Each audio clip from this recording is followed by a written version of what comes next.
କୁକୁଡ଼ା କୋଇଲା ସେଇଠି 12 ଘଣ୍ଟା ଭିଜାଇ ରଖିବା ଯାହା ଫଳରେ ସେ ଔଷଧଟା ଆପଣଙ୍କର ସେଇ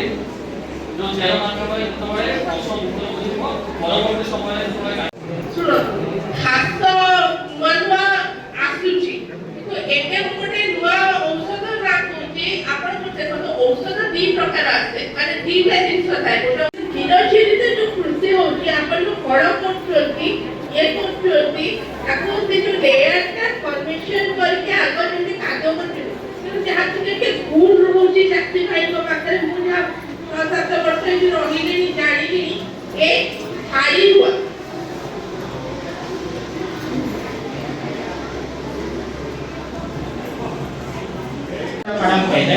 ଗୋଟେ ଏକରେ 200 ଲିଟର ପାଣି ଔଷଧ ଆସିବେ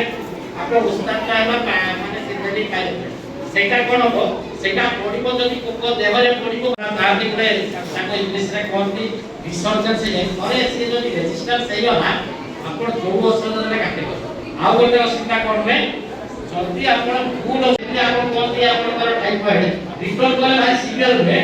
ପୋକ ରିଟର୍ନ କରିବ ଯଦି ଆପଣ କଣ୍ଟ୍ରୋଲ ନେବେ